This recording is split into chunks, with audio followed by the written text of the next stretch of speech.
Capítulo 17. Mis numerosas relaciones. Luis XV. Mi hermano llega a París. Mi cuestión con la justicia parisiense.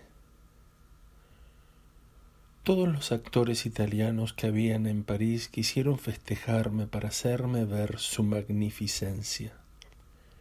Fui espléndidamente obsequiado por todos. Carlin Bertinacci, que representaba los papeles de Arlequín, actor querido de todo París, me recordó que me había visto hace 13 años en Padua, viniendo con mi madre de San Petersburgo. Me dio una soberbia comida en casa de la señora de la Cailliere, donde se hospedaba. Esta señora estaba enamorada de él, y al hacerle yo los naturales cumplimientos sobre 4 niños que a nuestro alrededor jugaban, su marido, que estaba presente, me respondió: «Son los hijos del señor Carlin». «Puede ser, señor, pero entre tanto vos sois el que cuida de ellos, y como llevan vuestro nombre, es a vos al que deben reconocer como padre». «Sí, así será en justicia, pero Carlin es bastante honrado para no encargarse de ellos el día que a mí me convenga. Sabe bien que son suyos, y mi mujer sería la primera en quejarse si él no aceptase». Este señor no era lo que generalmente se llama un consentido, pero como veía la cosa muy filosóficamente, hablaba con calma y hasta con una especie de dignidad. Estimaba a Carlin como amigo, y asuntos de esta naturaleza no eran motivo de disensión en el París de aquella época entre gente de cierta clase. 2 grandes señores, Bluffers y Luxemburgo, habían cambiado recíprocamente sus mujeres y habían tenido hijos. Los pequeños Bluffers se llamaban Luxemburgo, y los pequeños Luxemburgo llevaban el apellido de Boufflers. Los descendientes de este cuarteto son conocidos hoy en Francia con este nombre, y los que estaban en el secreto del enigma reían con razón, y no por ello dejaba la tierra de moverse según sus ordinarias leyes. El más rico de los cómicos italianos era Pantalón, padre de Coralina y de Camila, y usurero reconocido. También quiso darme una comida en familia, y sus 2 hijas me encantaron. La primera estaba mantenida por el príncipe de Mónaco, hijo del duque de Valentinois, que aún vivía, y Camila era la querida del conde de Melfort, favorito de la duquesa de Chartres, que por entonces y a causa de la muerte de su padre había adquirido el título de duquesa de Orleans. Coralina no era tan viva como Camila, pero era más bonita. Empecé a hacerle el amor y me recibía a horas extraordinarias, pero éstas pertenecían también al amante en propiedad. Algunas veces me encontré en su casa a tiempo que el príncipe venía a verla. Al principio yo saludaba y me marchaba, pero posteriormente se me rogaba que me quedase, porque ordinariamente los príncipes, frente a frente y a solas con sus queridas, no saben más que aburrirse. Cenábamos juntos, y su papel era el de escuchar y el mío el de contar y comer. Yo creí de mi deber hacer la corte a este príncipe, y fui perfectamente recibido, pero una mañana tan pronto como me vio entrar me dijo: «Me alegro de veros, porque he prometido a la duquesa de Ruffé que os llevaría a su casa, y vamos a ir allá». «¿Aún otra duquesa? Decididamente estoy de suerte. Vamos, pues».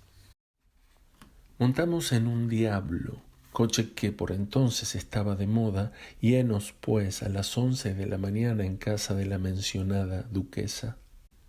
Seguramente te espantaría, lector, si hiciera con toda fidelidad el retrato de esta lujuriosa mujer.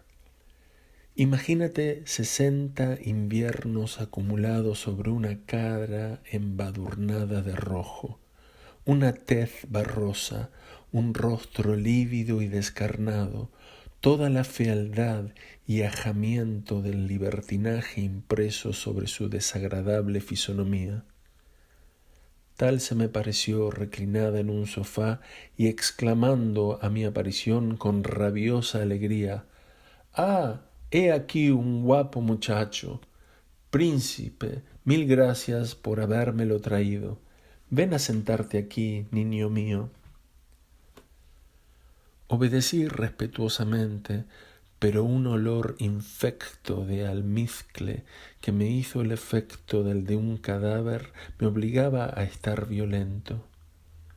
La infame duquesa se había incorporado y presentaba al descubierto un seno horroroso, capaz de detener al más valiente. El príncipe, pretextando un negocio, salió diciéndome que inmediatamente me enviaría su carruaje. En cuanto nos quedamos solos, el embadurnado esqueleto extendió sus brazos y sin darme tiempo de apercibirme, aplicó en mi mejilla sus babosos labios, que me hicieron estremecer, y dirigiéndome asquerosa e indecentemente una de sus manos: «Veamos, pichoncito mío, si tienes un hermoso...». Yo temblaba y opuse resistencia. «Vamos, no hagas el niño», dijo esta nueva Mesalina. «¿Eres tan novicio?» «No, señora, pero bien que tengo...». «Oh, el pillo», exclamó ella, soltando rápidamente su presa, «a lo que iba a exponerme». Aproveché aquel momento y tomando mi sombrero me puse a todo correr en salvo, temiendo que el portero me impidiese la salida. Algunos días después encontré a mi amigo Patou, que me propuso fuéramos a comer al Hotel de Roule. Encontré excelente el proyecto y una vez aprobado partimos. El Hotel de Roule era famoso en París y yo no lo conocía aún. Su propietaria lo había amueblado con elegancia y allí albergaba una docena de escogidas ninfas con todas las comodidades que pudieran desearse: buena mesa, buenos lechos, limpieza, soledad en soberbios bosquecillos. Tenía un excelente cocinero y exquisito vino. Había adoptado, sin duda como nombre de guerra, el de la señora París. Protegida por la policía, tenía su liberal establecimiento bastante lejos de París para estar segura de que las personas que lo visitaban eran de clase más elevada que lo ordinario.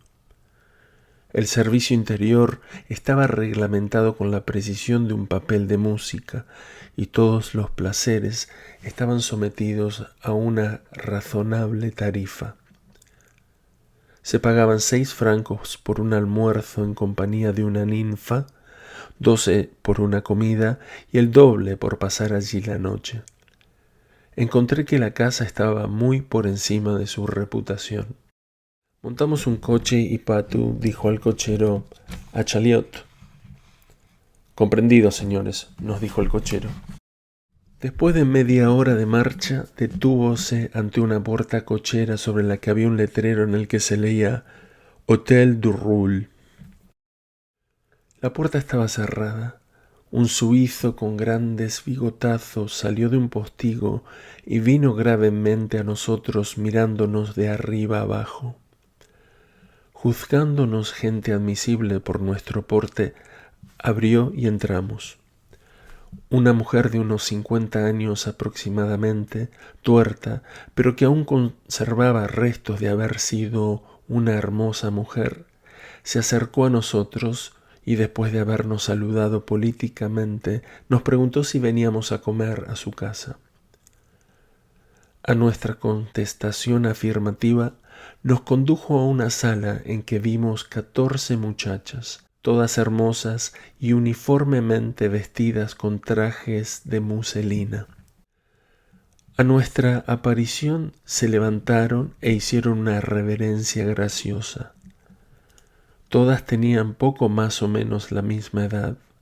unas rubias, otras morenas o castañas, había para satisfacer todos los gustos. Las examinamos dirigiendo algunas frases a cada una y por fin hicimos nuestra elección. Las dos escogidas dejaron escapar un grito de alegría. Nos abrazaron con una voluptuosidad que un novato hubiera tomado por ternura y nos condujeron al jardín a esperar que nos avisasen para comer. Este jardín era grande y artísticamente distribuido para servir a las exigencias del amor y del placer. La señora París nos dijo: «Id a gozar, señores, id a disfrutar del ambiente y de la seguridad bajo todos los conceptos.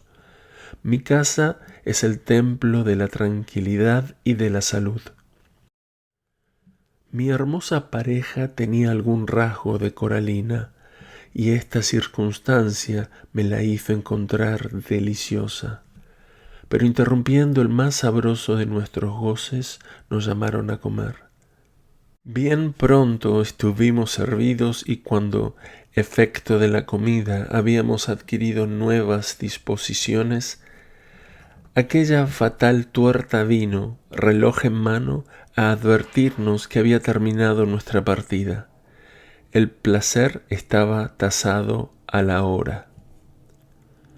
Yo dije una palabra a Patou y después de una ligera consulta mezclada de consideraciones filosóficas, éste se dirigió a la señora encargada diciéndole: «Vamos a renovar la partida, doblando el salario». «Sois muy dueños de ello, caballeros». Subimos y después de una nueva elección renovamos el paseo. Igual disgusto que la primera vez por la rigurosa exactitud de aquella señora. «Bah, esto es demasiado», exclamamos. «Amigo mío, subamos por tercera vez, escojamos de nuevo y pasemos aquí la noche». Proyecto delicioso que acepto de muy buena gana. La señora París, por su parte, aprueba el plan. Yo misma no lo hubiera dispuesto mejor, señores. Está hecho de mano maestra. Llegados a la sala y habiendo renovado nuestras parejas, las demás se burlaban de las primeras porque no habían sabido conquistarnos y ellas, para vengarse, les decían que éramos unos larguiruchos. Por de pronto me extrañé de mi elección. Había tomado una verdadera Aspasia y di gracias al azar que me había librado de ella las 2 primeras veces, porque tenía ante mí la perspectiva de pasar en su compañía 14 horas seguidas. Esta hermosura se llamaba Saint-Hilaire y era la misma que, bajo este nombre, se hizo célebre en Inglaterra con un rico lord que se la llevó al año siguiente. Por su causa hice muchas visitas al Hotel de Roule y ella fue siempre mi compañera. Estaba envanecida de haber conseguido mi predilección. Estas visitas fueron causa de que se enfriaran mis relaciones con Coralina. Un músico de Venecia llamado Guadagni, guapo, mozo, inteligente en su arte y de no escaso talento, supo cautivarla 3 semanas después de mi rompimiento con ella. El buen muchacho, que no tenía más que la apariencia de la virilidad, la volvió curiosa y fue la causa de su ruptura con el príncipe, que la encontró en flagrante delito.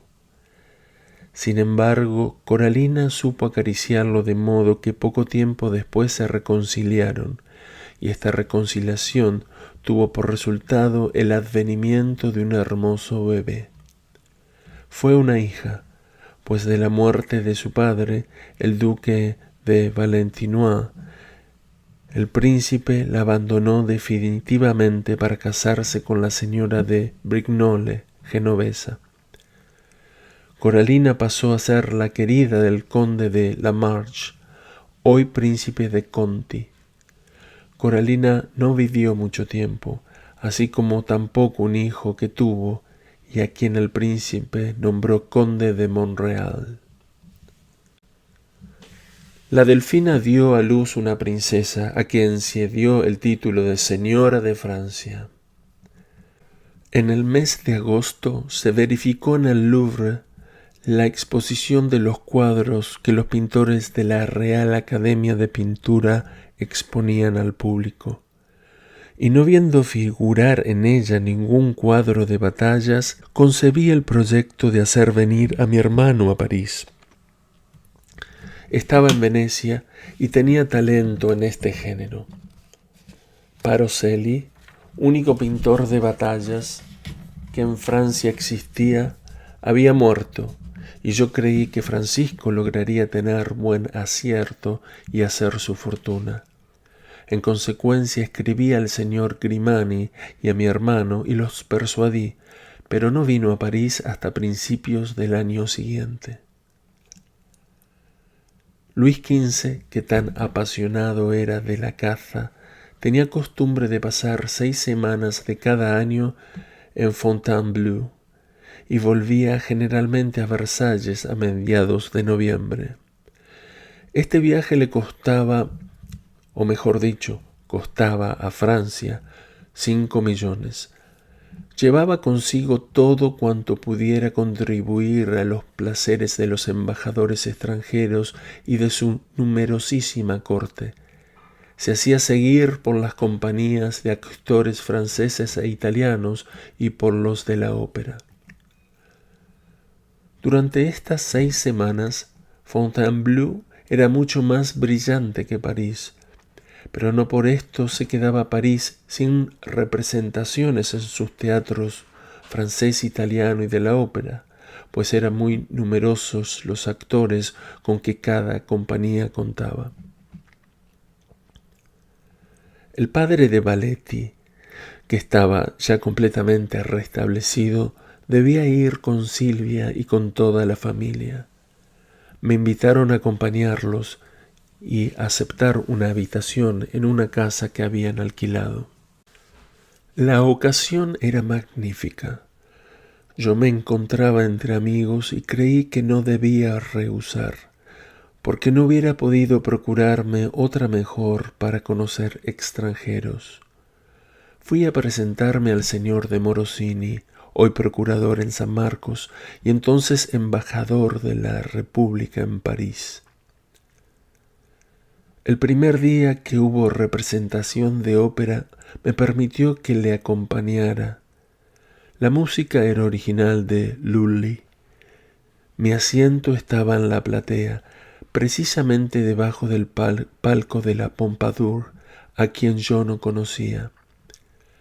En la primera escena vi salir a la famosa Maure, quien dio un grito tan fuerte y tan inesperado que yo la creí loca.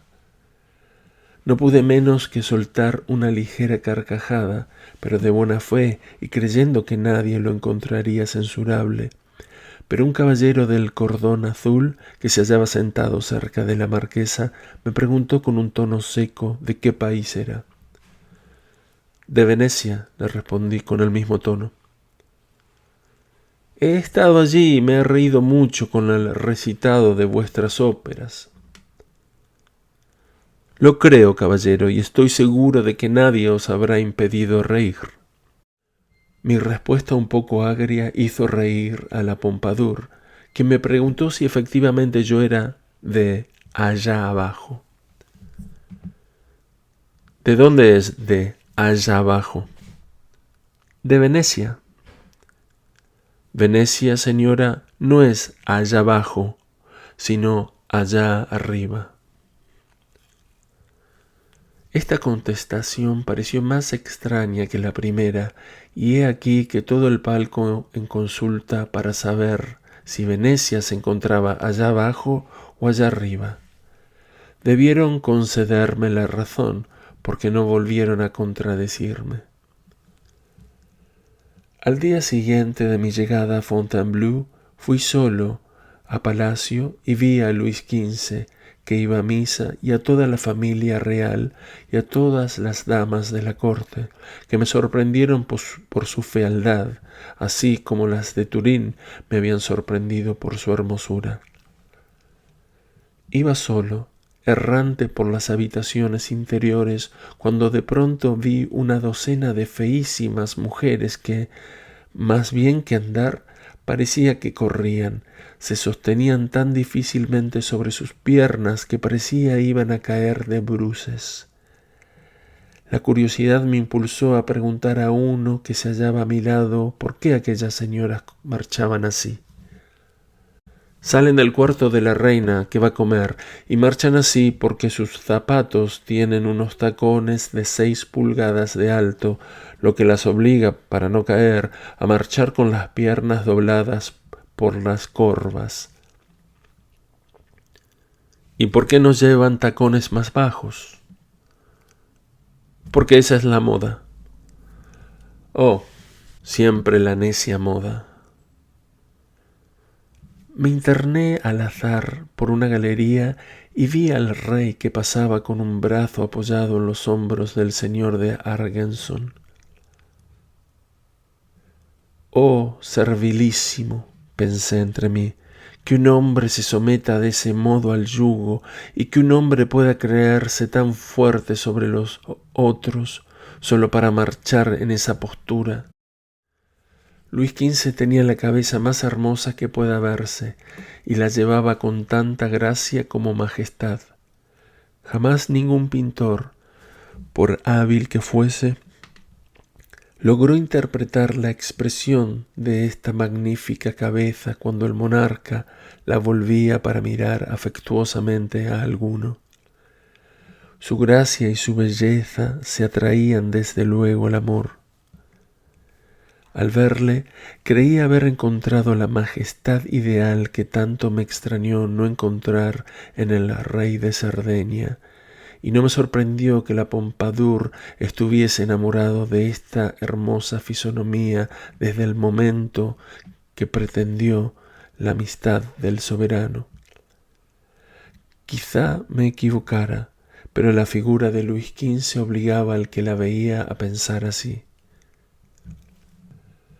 Llegué a una gran sala, donde encontré una docena de cortesanos que se paseaban y una mesa de lo menos 12 cubiertos, pero que sin embargo no estaba servida más que para una persona. ¿Para quién es ese cubierto?, pregunté. Para la reina que llega. Entonces la vi que entraba, vestida sencillamente, cubierta la cabeza con un gran gorro, con aire modesto y aspecto devoto. Cuando se sentó a la mesa dio amablemente las gracias a 2 religiosas que le servían un plato con manteca fresca. Los 12 cortesanos se habían colocado en semicírculo a 10 pasos de la mesa. Yo permanecí cerca de ellos imitándoles en su respetuoso silencio. Su Majestad empezó a comer sin mirar a nadie y con los ojos bajos y fijos en el plato. Habiendo encontrado de su gusto un manjar de los que le sirvieron, repitió, y entonces recorrió con la vista el círculo que tenía delante, sin duda para ver si entre sus observadores había alguno a quien debiese dar cuenta de su apetito. Debió encontrarlo, porque dijo: «¿Señor de Lavendal?», a cuyo nombre vi un grueso caballero que se adelantaba, inclinando la cabeza, y que dijo: «¿Señora?». «Creo que esto es pollo en pepitoria». «Soy de vuestro parecer, señora». Después de esta respuesta, dada en el tono más serio posible, la reina continuó comiendo y el general, retrocediendo, ocupó nuevamente su sitio. La reina acabó de comer sin decir más palabras y volvióse a sus habitaciones conforme había venido. Yo pensé que si la reina de Francia hacía así todas sus comidas, era poco envidiable ser su comensal. Me admiraba ver a aquel famoso guerrero a quien se había tenido que someter Berg op Zoom, pero me exasperaba ver a tan grande hombre obligado a responder sobre una pepitoria de pollo con el mismo grave tono que se pronuncia una sentencia de muerte. Yo hice con esta anécdota durante una comida las delicias de la sociedad que se reunía en casa de Silvia y la que, como sabemos, se componía de los más escogidos de la ciudad. Continuaba yendo a tomar mis lecciones de francés a casa de mi buen amigo Crevillon, por cuya mediación adquiría muy buenas relaciones. Muchas damas principales y escogidas me rogaron les enseñara el italiano para procurarse, según decían, el placer de enseñarme el francés. En este cambio yo salía ganando más que ellas. Mi hermano llegó a París en la primavera de 1751 y vino a habitar conmigo en casa de la señora Quinson. Empezó a trabajar con bastante buen éxito para los particulares, pero su principal idea era hacer un cuadro para someterlo al juicio de la Academia. Yo le presenté al señor de Marigny, que lo acogió con distinción y lo animó prometiéndole su apoyo. En consecuencia, púsose al estudio y a él dedicaba todo su cuidado. La Delfina dio a luz al duque de Borgoña, y los regocijos que con esta ocasión tuvieron lugar me parecen imposibles viendo hoy día lo que esta misma nación ha hecho contra su rey. La nación quiere libertarse. Su ambición es noble, porque el hombre no ha nacido para ser esclavo de otro hombre. Pero en una nación populosa, grande, inteligente y ligera, ¿cuál será el fin de esta revolución? Al tiempo toca enseñárnoslo.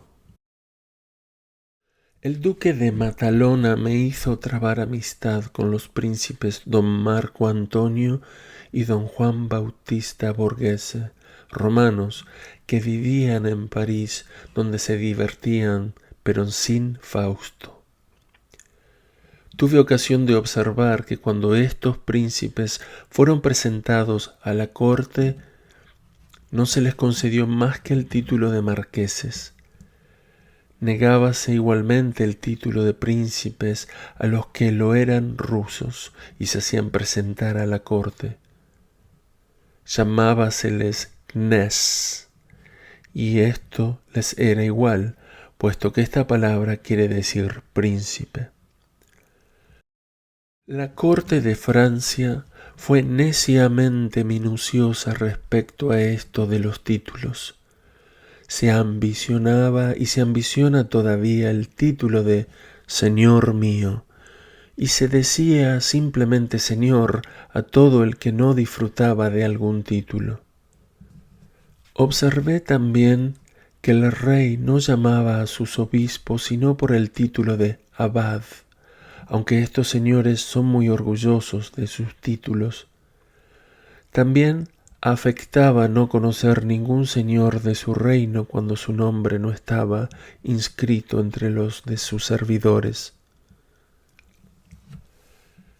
La altivez de Luis XV no era sino la que se le había inculcado en su educación. No era natural en él. Cuando un embajador le presentaba a alguien, el presentado se retiraba con la certeza de que el rey le había visto, y esto era todo. Por lo demás, el rey era muy atento, y sobre todo con las damas, aun presentándose en público frente a frente de sus queridas. Caía en su desgracia todo el que osara faltarle en lo más mínimo, y nadie poseía mejor que él la virtud real que se llama disimulo. Fiel guardador de un secreto, gozaba cuando se creía seguro de que nadie más que él lo conocía. Un ejemplo de esto es el caballero de Eón, porque únicamente el rey había sabido siempre que era una mujer, y toda la querella que este falso caballero tuvo en el Ministerio de Estado fue una comedia que el rey dejó llegar hasta su término para divertirse. La princesa de Ardore dio a luz por aquel tiempo un príncipe. Su marido, que era embajador de Nápoles, quiso que Luis XV fuese su padrino, y el rey consintió. Regaló a su ahijado un regimiento, pero su madre, que no gustaba de la milicia, no admitió. El general Richelieu me dijo que jamás había visto al rey reír de tan buena gana como cuando le dieron la noticia de este singular desprecio. Conocí en casa de la duquesa de Fulvia a la señora Gauzen, a quien llamaban Lolota. Era la querida de Lord Albemarle, embajador de Inglaterra, hombre de talento, muy noble y muy generoso. Quejábase una noche a su amiga de que alabase tanto la belleza de las estrellas que brillaban en el firmamento, sabiendo que él no podía regalárselas. Si Lord Albemarle hubiera sido representante en Francia de Inglaterra cuando la ruptura entre las dos naciones, él lo hubiera arreglado todo, y la desdichada guerra que hizo perder a Francia todo el Canadá no hubiera estallado. No es dudoso que la buena armonía entre dos naciones no depende generalmente más que de los representantes respectivos que tienen en las cortes y que se ven en el caso o en el peligro de suscitar desavenencias. La segunda hija de la señora en cuya casa me hospedaba, la señorita Quinson, muchacha de 15 a 16 años, venía muchas veces a mi habitación sin que yo la llamara. No tardé mucho en advertir que me amaba, y hubiera creído ponerme en ridículo al mostrarme cruel con una provocadora morena, viva, amable, y que tenía una voz que encantaba. Durante los 4 o 5 primeros meses no hubo entre nosotros más que chanzas de niños, pero una noche en que me retiré bastante tarde y la encontré profundamente dormida sobre mi lecho, no creí que debía despertarla, y después de desnudarme me acosté a su lado. Se separó de mí al amanecer. Hacía 3 horas apenas que Mimi se había marchado, cuando vino una modista con una hija suya encantadora, y ambas se quedaron a almorzar conmigo. Encontré que la muchacha era bien merecedora de un almuerzo, pero teniendo necesidad de descanso, las despedí después de haber conversado 1 hora con ellas. Apenas se marcharon, entró con su hija la señora Quinson para hacer mi cama. Púseme una bata y empecé a escribir. «Ah, las indecentes picaronas», exclamó la madre. «¿Qué os pasa, señora?» «El enigma no es muy oscuro, señor. Mirad estas sábanas». «Me incomoda eso, en verdad, querida señora, pero cambiadlas y el mal será reparado». Y salió profiriendo amenazas y diciendo: «Ya verán lo que es bueno como vuelvan». Mimi se había quedado sola conmigo y yo le dirigí reproches por su imprudencia. Respondióme riendo que el amor había enviado a aquellas mujeres para proteger a la inocencia. Desde aquel día Mimi no se aburrió más. Venía cuando se le antojaba compartir mi lecho y por la mañana volvíase fácilmente a su cuarto. Pero al cabo de 4 meses me anunció que nuestro secreto sería bien pronto descubierto. «Eso me disgusta», le dije. pero yo no sé qué hacer. Hay que pensar en algo. Piensa, pues. ¿Qué quieres que piense? Suceda lo que quiera. El partido que tomo es el de no pensar en nada. Hacia el sexto mes, su redondez se acentuó tanto que su madre, no pudiendo ya dudar del hecho, encolerizóse y a fuerza de golpes la hizo declarar quién era el autor de aquel entuerto. Mimi me nombró y quizá no mentía. Hecho este descubrimiento, la señora Quinson vino hacia mí como una furia, y arrojándose en un sillón, y después de haber tomado aliento, me llenó de injurias y acabó por manifestarme que era preciso que me casase con su hija. A esta intimación, sabiendo de qué se trataba y queriendo cortar por lo sano, le dije que estaba casado en Italia. ¿Y entonces por qué habéis hecho una criatura a mi hija? Yo os aseguro que no ha sido esa mi intención, y además, ¿quién os asegura que sea yo quien lo ha hecho? Ella misma, señor mío, y ella está segura. Yo la felicito por ello, pero en cuanto a mí me toca, os garantizo, señora, que estoy dispuesto a juraros que no tengo completa seguridad. ¿Entonces? Entonces nada. Si es que está en estado interesante, ya saldrá de él. Marchóse profiriendo contra mí 1000 maldiciones y amenazas, y al día siguiente fui citado para comparecer ante el comisario del barrio. Acudí a la citación y encontré a la señora Quinson dispuesta a servirse contra mí de todas las circunstancias. Después de todas las cuestiones preliminares usuales en tales enredos, me preguntó el comisario si declaraba haber hecho a la señorita Quinson la injuria de que su madre, allí presente, se quejaba. Os ruego, señor comisario, tengáis la bondad de escribir palabra a palabra la respuesta que voy a daros. Muy bien. Yo no he hecho injuria alguna a Mimi, hija de la demandante, y apelo al mismo testimonio de ella, que siempre ha tenido por mí tanta amistad como yo por ella he tenido. Ella declara haber sido puesta encinta por vos. Es posible, pero no seguro. Ella afirma ser cierto, puesto que asegura no haber conocido más varón que vos. Si esto es cierto, es desgraciada, porque respecto a ese punto un hombre no puede creer a más mujer que la suya. Decid, señor, ¿qué le habéis dado para seducirla?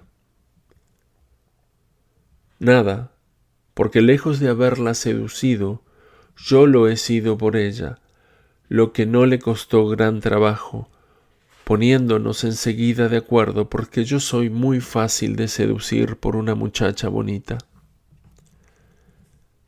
¿Estaba intacta? No he tenido la curiosidad de saberlo antes ni después. Así es, señor, que no sé nada. Su madre os pide una satisfacción y la ley os condena. No tengo ninguna satisfacción que dar a la madre, y por lo que respecta a la ley, yo la cumpliré cuando se me haya hecho conocer y se me pruebe que la he infringido. Demasiado convencido estáis, porque no ignoráis que un hombre que hace un hijo a una chica honrada en la casa en que tiene confianza, viola las leyes de la sociedad. Lo concedo cuando la madre haya sido engañada, pero cuando esta misma madre envía a su hija al cuarto de un joven, ¿no debe juzgársele dispuesta a sufrir en paz todos los accidentes que puedan resultar? Ella no os la ha enviado sino para que os sirviese. Y ella me ha servido tanto como la he servido yo, y si me la manda aún esta noche, que es lo que a mí me conviene, yo la serviré con mi mejor deseo, pero nada por la violencia y fuera de mi cuarto, cuyo alquiler he pagado siempre con puntualidad. Podéis decir lo que queráis, pero pagaréis una multa. Yo no diré sino lo que crea justo y no pagaré nada, porque no es posible que haya multa que pagar cuando no hay violación de derecho. Si se me condena, reclamaré hasta el último recurso y hasta que la equidad me haga justicia, porque, Señor, yo sé bien que, tal como soy, no tendré nunca ni la torpeza ni la cobardía de rehusar mis caricias a una muchacha bonita, que me guste y que venga a provocarlas en mi propio cuarto, sobre todo cuando yo tenga la seguridad de que viene con el consentimiento, sino con la orden de su madre. Firmé el interrogatorio después de haberlo leído, y después salí. Al día siguiente el segundo jefe de policía me hizo llamar y después de haberme oído, igualmente que a la madre y a la hija, me despidió absuelto y condenó en costas a la madre. Esto no me impidió ceder a las lágrimas de Mimi para costear todos los gastos que ocasionara su parto. Tuvo un hijo que se envió a la casa de maternidad al provecho y en beneficio de la nación. Mimi se escapó muy pronto de la casa materna para subir sobre el tablado del teatro en la feria de San Lorenzo. No le costó gran trabajo encontrar un amante que la tomara por virgen. Yo la encontraba muy bonita. No sabía, le dije, que supieses música. La sé como todas mis compañeras que no saben una nota. Las coristas de la ópera no saben tampoco y a pesar de eso, con buen gusto y algo de voz, se canta a maravilla. Le pedí a Patou que me invitara a cenar con ella y la encontró deliciosa. Después la perdí de vista y debió concluir desgraciadamente su existencia. Los italianos obtuvieron por aquel tiempo autorización para dar en su teatro parodias de óperas y de tragedias. En este teatro conocí a la célebre Chantilly, que había sido querida del general de Saxe y que se llamaba Favart por haberse casado con el poeta de este apellido. Cantaba en la parodia de Tetis y Peleo de Fontenelle el papel de Fonton en medio de aplausos atronadores. Enamoró con sus gracias y su talento a un hombre de mayor mérito, el abate de Voisenon, con quien hizo una amistad tan íntima como con Crébillon. Todas las obras que pasan por ser de la Favart y que llevan su nombre son originales de este abate célebre que después de mi marcha de París fue elegido miembro de la Academia. Cultivé su trato, que sabía apreciar, y él me honraba con su amistad. Yo le inspiré la idea de hacer oratorios en verso, que fueron cantados por primera vez en las Tullerías, los días en que los teatros estaban cerrados a causa de lo que en aquello se conmemora. Este amable abate, secreto autor de muchas comedias, tenía poca salud y un cuerpo muy pequeño. Era todo ingenio y gentileza, y famoso por sus frases agudas, picantes, y que sin embargo a nadie ofendía. Era imposible que tuviese enemigos, porque su crítica era muy superficial y suave. El abate de Vosenon me presentó a Fontenelle, que entonces tenía 93 años. Espiritual, amable y sabio, físico profundo, famoso por sus buenas ocurrencias. Fontenelle No sabía hacer un cumplido sin animarlo de ingenio y sin inspirar reconocimiento. Me regaló sus obras y me preguntó si me agradaban y saboreaba los espectáculos franceses. Le dije que había visto en la ópera Telis y Peleo. Esta obra es suya, y al hacerle su elogio me respondió que era una testa pelada. He oído decir que Fontenelle había sido el íntimo amigo de la señora de Tenquin, que D'Alembert era el fruto de su intimidad y que Le Rond no había sido su padre más que para alimentarlo y protegerlo. Conocí a D'Alembert en casa de la señora de Graffigny. Este gran filósofo poseía el secreto de no hacer alarde de su sabiduría cuando se encontraba en sociedad con personas que no tenían pretensiones de conocer las ciencias, y tenía también el arte de realzar y hacer valer a las personas que con él discutían. La vez que volví a París, después de mi evasión de los plomos, quedé asombrado de ver que aún vivía Fontenelle, pero murió 15 días después de mi llegada, en 1757. La tercera vez que volví a París con la intención de acabar allí mis días, contaba con la amistad de Alembert, pero también murió, como Fontenelle, 15 días después de mi llegada. Hoy día preveo que he visto París y la Francia por última vez. La efervescencia popular me ha hecho sufrir mucho y soy ya demasiado viejo para esperar el fin.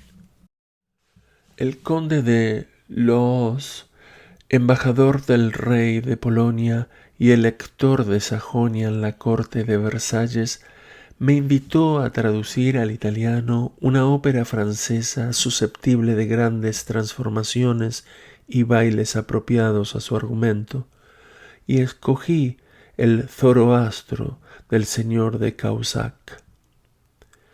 Tuve que adaptar la letra de la música, cosa muy difícil. Así es que la música quedó con todas sus bellezas, pero la poesía italiana no hizo un gran papel. A pesar de todo, el generoso monarca me envió una tabaquera de oro y con el éxito que obtuve ocasioné un gran placer a mi madre. Cenando una noche en casa de Valetti, se suscitó la conversación acerca de un proyecto que por entonces estaba sobre el tapete, que consistía en adjudicar, mediante un pago, todas las plazas de figurantas y coristas de la ópera, y aún se pensaba en darles un elevado precio, porque se juzgaba que cuanto más caras fuesen las plazas, más estimadas serían las que las comprasen. En medio de las escandalosas costumbres de aquella época, este proyecto tenía cierto carácter de juicioso, porque hubiera, en cierto modo, ennoblecido una casta que parece enorgullecerse de ser despreciada. Había por aquella época en la ópera muchas figurantas, coristas y bailarinas, más bien feas que pasables, que no tenían pizca de talento, y a pesar de esto vivían muy cómodamente, porque parece convenido que las mujeres que a este trabajo se dedican han de renunciar a vivir juiciosamente si no quieren morir de hambre. Pero si una principianta tiene la fortuna de corromperse durante solamente un mes, puede considerar hecha su fortuna, porque entonces los señores que pasan por juiciosos tratan a toda costa de disputarse aquel modelo de virtud y adquirirlo para su goce. Esta clase de gente se envanece de que se pronuncie su nombre al presentarse su bella en escena, y aún llegan a perdonarle cualquier desliz con tal de que la elección la realce y el desliz no sea escandaloso. Por lo demás, es de muy buen tono no ir a cenar a casa de una amiga sin prevenirla, costumbre sabiamente establecida.